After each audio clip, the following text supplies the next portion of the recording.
What is up? My name is Danny. Welcome to Jones Vibes. It is time to talk spoilers. To put it plainly, I've been riding high since Monday night. Since seeing Superman for the first time, this movie exceeded my expectations. I'm absolutely in love with it. I can't wait to go watch it again. I'm also really stoked that other people are liking it as well. It's the worst thing ever when you get out of a movie and you liked it so much and then you see that everybody else hated it and you're like, oh, well, whatever. I'm just excited to see that critics and fans are really liking this thing, and I'm excited to see where it goes. I'm also excited for all of the possibilities. Now, here on the channel, I did already drop my spoiler-free review, so if you haven't checked that out, definitely go check that out, but I did want to work on some sort of spoiler video. And instead of going through an entire review and just rehashing a lot of the same things, I decided to make a video talking about the future of the DCU and what I'm most excited about, and a large majority of that is coming from spoilers within Superman. So that's what we're going to do today. We're going to talk all things DCU, talk about the future, we're going to start to speculate a little bit, and we're going to have a little bit of fun. As always, I do want to hear your guys' thoughts. Feel free to join the conversation down below. Leave a comment. Your opinion is always welcome around here.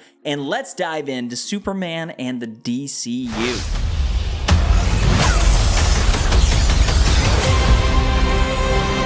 Okay, so first off, I think it's no secret at this point, but I absolutely loved this movie. It was everything that I wanted it to be, and it's really, really cool how well it established this entire universe and how well it did set things up for the future. Now, when I look at this movie and how it approached some of this stuff, or I guess I should say, when I really think about this movie and what it did for the world building, I'm frankly impressed. When this movie starts, you have those title cards, right? That was very Star Wars feeling, and I think it's meant to do that, but that is a great way to take the audience and say, hey guys, this is what's been happening. You're here now, so let's throw you into the mix now that you're ready for it. And I appreciate that as an audience member. I appreciate the exposition. I also just thought it was funny, and I thought it was a funny introduction. Like, there's some gods and monsters, and then bro crashed down on Earth. That's what's going on. This is Superman. He's been doing this for a while, and he's never lost a fight, except now he has. And you're like, hell yeah. But the thing I want to key in on here is gods and monsters. Even just saying that, I know that James Gunn came out with that presentation whenever the heck that was, 2022. What year is it? But hearing the word monsters to me, it was just really refreshing. I think seeing the word gods, like gods among us and stuff like that, that has been played. We saw that in the last Superman movie. I feel like we've seen that in the MCU quite a bit. But it's monsters that I really, really enjoyed. I know we see a kaiju in this movie. It's not like there are monsters everywhere within it. There is that hilarious scene when Clark is having that dialogue with Lois and they're sitting in I think it's his apartment, and the members of the Justice Gang, temporary name by the way, are fighting that big monster in the background. And he's like, yeah, they got it. Like, I absolutely loved that. But also the possibilities are endless here. This is where Swamp Thing comes in. This is where some of the darker creatures that you think of that kind of pop up in your brain, that's where some of that stuff comes in, and I love how much that does, even that sentence alone, gods and monsters, how much that expands things. And that's when you start to get into the territory of Game of Thrones. There are a couple different aspects to this, like there are physical locations, and then there are tones that this movie single-handedly set up. Like physical locations, I feel like after watching this film, Atlantis could be a real place. I believe that Atlantis exists in this world. Also, Gotham, a campy Gotham, like a Gotham that is unlike anything that we've really seen, maybe a solid mix between the Batman and the Tim Burton films back in the day, you know what I mean? There are some awesome potential for a really cool Gotham. I know we've already seen a little bit in Creature Commandos, and so I don't know how much they're going to draw from that. I know that's just animation, but I'm just trying to say that even though this movie has a very distinct tone and something that it's going for, it somehow spoke a language that made me feel like an entire different tone could exist over here. And that's when I step out of the physical locations here. I know it might get a little bit confusing here. That's when I start thinking about different tones and some of the stuff that James Gunn has said about the DCU, in the past, about what he's trying to accomplish, bringing on different filmmakers, having a bunch of different projects that are different in tone and in style, but that can all fit cohesively together and feel like like they belong together. That is freaking impressive. That is not something that is very easy to pull off, and we're already getting the feeling like they're going to. You know, having Peacemaker there on the TV when he shows up in the movie, my audience, man, like the audience laughed so hard when he showed up, but having him there, you go, okay, cool, we're gonna see that here in a little bit in August, and that's gonna work well. Then you have these characters that have already kind of been announced. I know at least that Guy Gardner is going to be popping up in several different projects. Apparently he's going to be popping up in Peacemaker. Apparently he's going to be popping up in the Lantern show. But just that right there, you have the Superman tone where he's kind of goofy and funny, and that might cater itself into the Peacemaker style of things. But then Lanterns, like you have this very serious drama Lanterns, Green Lantern show where he's going to be popping up. And what kind of emotional depth can we get from his character just in that? And then when he wraps back around and we're seeing him interact with Superman, there's just going to be more to it. I think Isabella Merced made some sort of comment about Hawkgirl possibly getting together with Jon Stewart, or how she wants that. She could just want to hook up with Aaron Pierre, and you know, that's just is what it is. But apparently their characters in the comics do have history, and so I'd love to see that. I'd love to see this tone of Hawkgirl that we got, who had a couple funny lines. She was doing her thing, but I'd love to see her in a more serious setting, working alongside a serious Jon Stewart, and then mix that, sorry to rant here, but with a Jon Stewart that's coming from this project and he's super serious in it, bouncing off of some of the more wacky, crazy sci-fi stuff that we saw in this film. It's all working so well, and I think Lex plays a huge role in that. Like, Lex Luthor in this movie, he's for the most part throughout this film, up until the end, he's the immovable object. He's the guy that's not going anywhere, and for me, he was kind of the pillar that I was leaning on, because as fantastical as he was the one, at the end of the day, like with the gun, and he's shooting somebody. Like, he's the one who made things feel real, and you're like, oh my gosh, he's the one that's giving you the stakes. And in the end, he has so much hatred for Superman. Throughout the whole movie, he hates Superman, he's envious, but Superman winning in this moment and kind of coming out on top and explaining who he is, the audience is learning this and going, yeah, Superman, and it almost feels like, in a weird meta way, Lex knows that we're all watching this, and he's like, damn it. And that's the character that I'm most excited to see pop up again, because he could pop up in another project, in some sort of experimental monster project where he's doing something, I don't know, maybe he could pop up in Clayface, maybe he could pop up in Swamp Thing, we really don't know, but he does have a very terrifying side to him, and I think it's going to lend itself to some of these future projects in a really cool way. And so I hope that a lot of these actors and a lot of these characters are going throughout all of these different tones, all of these different styles, because we're utilizing different writers and filmmakers, and I just, you know, I hope for the best here. I think that David Corenswet, he's such a talented actor, and he played this so straight, man. Like, it's probably the best Superman performance that I've ever seen, but you get the feeling, as comic booky as this film was, he doesn't have to play it any different in any other project. He is nailed down. That is who Superman is, and that's the best thing you want. Like, that's the one thing you want walking out of this movie, is to be completely sure of who that guy is and very trusting of this character, so that if another movie is announced, a Superman 2, we're all going to want to go watch it, because we trust that that guy is awesome to watch and he's going to be doing some crazy things. But something else that I really didn't expect to see in the movie itself, I completely expected to see this in a post-credit scene, but it absolutely wasn't.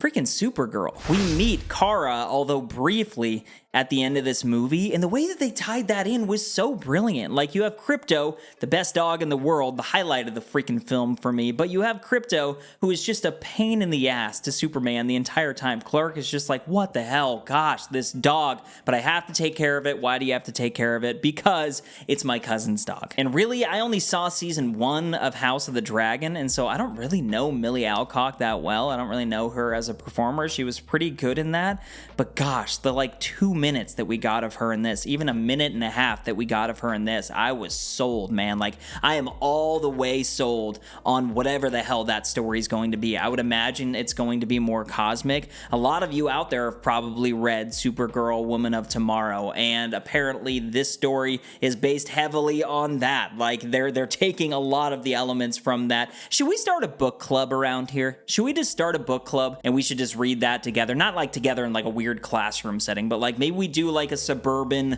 you know, like we're having a book club with our friends. This is getting so strange, but maybe we all read Supergirl, Woman of Tomorrow, so we know what the hell is going to happen in this movie. I think I'm going to do that and then make some videos about it, because I hear that it's really dark, and that kind of caters back to the whole tone thing. You heard the robot 4, be like, I don't really have a conscience, but if I did, I'd probably say that she should chill on her drinking. And like having that little tiny bit of exposition, and then just the way that she interacted with Krypto. Krypto tackles her, but she's just like, like she loves her dog. She's completely different than Clark, and I love that about it. I love that about that one small scene, and where the hell are we going to go with her? And now we know Krypto is going to be involved, so that's an anchor into the next film, where we're going to see the trailer, we're going to see Krypto, and we're all going to be sold. Also, we have Jason Momoa playing freaking Lobo in that movie, and really just behind the scenes stuff, if you're not all over Twitter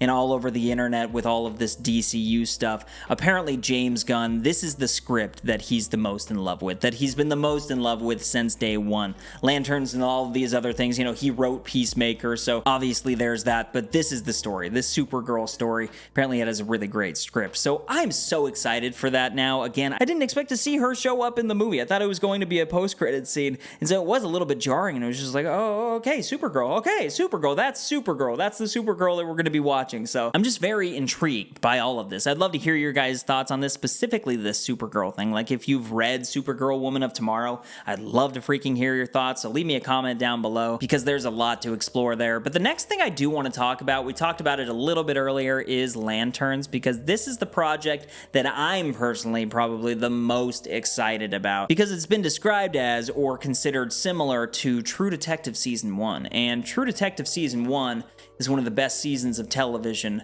of all time. I love Kyle Chandler. I love Aaron Pierre, especially after watching Rebel Ridge. I was like, that's Jon Stewart right there. He's absolutely perfect. And then having this super dark story following these two lanterns here on Earth, discovering some sort of darkness that's taking place, that is going to add stakes, and that's going to elevate the DCU, because you have this very comic booky Superman, this whole story going on, but when they discover a threat that is like too big to handle and somebody like Superman has to step in, that just builds the hype, man. That builds the anticipation, and that is why a culmination event with all of these characters coming together in the end in this DCU, if all of these tones and everything smashes together, I think it's going to be unlike anything that we've ever seen. The possibilities are endless there, and we're also going to see some Green Lantern action that I don't think we've ever seen before. It's not going to be wacky. We saw a little bit of that with Guy Gardner in Superman, he's like, flipping people off with the Green Lantern powers and all of this stuff, but I'm really excited for a grounded DCU, a comic booky DCU, a cosmic DCU,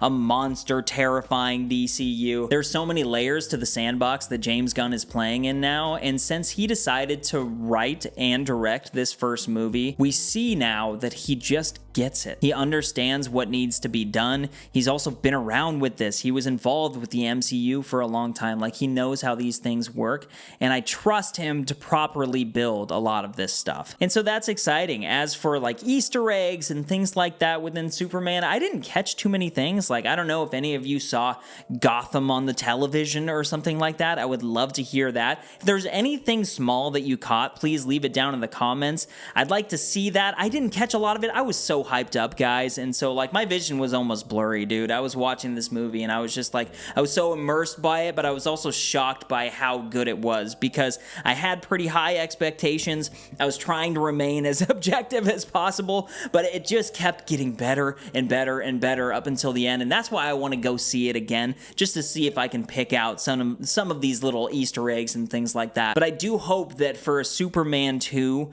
we don't get a Batman vs. Superman. We don't get a Superman and Friends movie that's more so about Wonder Woman or something like that. I would really like a proper Superman 2. I would really like a proper Superman 3, mainly for the Daily Planet crew. Like, everybody on that group, like, as we led up to this movie, there were so many behind-the-scenes images and cast interviews and stuff to where it was played up almost like the Daily Planet crew was going to have a massive, massive role in this story. And even though they did have a role to play in this story and it was a lot of fun, I would like to see more of all of them. Hell, I would even like to see like a Daily Planet spin-off series or something like that. It would be a lot of fun. But two more things I want to talk about. The first being Mr. Terrific. I feel like it's almost the consensus on Twitter that he was the standout of this movie. Like, Mr. Terrific was so good. Eddie Gathegi, I think is the actor's name, but this is perfect for him. I'm happy to see him get a little bit of, I don't know if justice would be the right word, but like his role in X-Men First Class, whatever he played, I don't even remember the character's name, but like the way that he went out in that, it was kind of sad and just nonchalant and stupid. And so I'm happy to see him get his, some redemption. I think that's the word I'm trying to find here. But also, Mr. Terrific, he wasn't that funny in this movie. Just some of the stuff that he said catered to these moments that made it funny. Like, the dialogue itself was funny, but he's not that funny of a character. And so I do feel like that character lends itself to a bit more of a dark tone. And I would love to see him. I honestly think with the reception of him, I could see them making a movie about Mr. Terrific or the Terrifics. I looked into that after this movie because I loved his character and I love where that goes. Metamorpho is apparently a part of that. Plastic Man is a part of that. I think there's a lot of different things that could come into that story, and I really think he could hold down an entire story. Whether they stretch that into a series or something like that, I don't know. I hate to see them do kind of a similar thing that they did in the MCU, where they're like pushing off side characters just like over here, and you put them in streaming and the story's a little bit lackluster. I don't think James Gunn's going to do that because he cares so much about the script and the stories, but I would really like to see a Mr. Terrific movie. I think it could work really well, and I do think that there's an audience for it. I also think there's an audience for Krypto, man, and I know that they're making a little animated short thing with Krypto, so I'm very excited for that. But yeah, really, I just wanted to touch on Mr. Terrific a little bit because I didn't touch on him much in my spoiler-free review, and I just want to show some love to that character because he was so good, man, like so freaking good. But the last thing I want to talk about is Batman. Aquaman and The Flash and Wonder Woman, they're all important. Cyborg, they're all important. All the members of the Justice League, everybody's important. Batman is one of the most iconic characters of all time. He's one of the most famous comic book characters of all time. There is a reason why there are so many Batman films. There is a reason why there are so many Spider-Man films. You know what I mean? Those are two very prominent tentpole characters. And in the DCU, you have to nail Batman. You have to nail Batman, and I'm just so curious where we think they're going to go from here. And also, after watching Superman, what do you think a Batman in this world's going to look like? I laid out a little bit of what I expected earlier, like a more campy, kind of cool sci-fi comic booky Batman. I think that it can really work. But with that being said, what do you guys think is going to happen? Are they going to lean way more into that side? Do you think they're going to do some sort of a grounded version of Batman in the DCU? I don't think that's going to happen, and that's why I don't think Robert Pattinson's Batman's going to step into this universe. It is too grounded. It feels too grounded. We talked about tones and the things that we think could exist in this DCU. That one doesn't feel like it could, especially after watching The Penguin. What feels like it could exist is a crazy Clayface movie, a Mr. Freeze that can be a villain that's actually done right, you know what I mean? A Joker with the freaking bleached white skin and the bright green hair and the insane maniacal laugh that we all love so much. And also, we get freaking Robin, we get the Teen Titans, we get all of that stuff, that comic booky Batman stuff, the Bat Family, Batgirl. Guys, I am so freaking excited for those possibilities, for that version of Batman. I think it's going to be incredible. And don't get me wrong, I love the Batman. I can't wait till the Batman Part 2 comes out. I can't wait till the Batman Part 3 comes out. I'm enjoying all of this, but I'm so excited to see Superman now, understand this world that we're operating in, and then think about a Batman that could be operating in that has been operating in it for a while, that Superman has already met and maybe seen and worked with. I wish that there could have been a little drop in there. That's why, again, I want to see the movie again. If there was anything, let me know. Did at any point did he say anything about meeting the Bat guy? I don't think so. But all in all, man, this movie rocked. I clearly need to go see it again. But the DCU is in good hands. We're moving in an amazing and very exciting direction right now. This feels like Iron Man 2008. You didn't even know where it was going back then. Now we at least understand where it's going. But James Gunn just flipped the script, man. He really made this movie that felt so much different than the MCU that you can't even think about an Endgame, Infinity War, because it's not going to be like that. It's going to be new, it's going to be comic booky, it's going to be different, and again, it's just gonna be exciting. So guys, I hope you're all watching Superman this weekend. I hope you see it once, twice, 3 times, see it as many times as you like, but I hope you enjoy it. I hope you're excited about the DCU. Let me know all of your thoughts down in the comment section. Again, start the conversation down there. I'd love to comment back with you. Just have some dialogue about all this nerdy stuff that we love. But more than anything, make sure to keep up the good vibes, all right? I'll see you in the next video. Peace! Whoa, whoa, whoa, I'm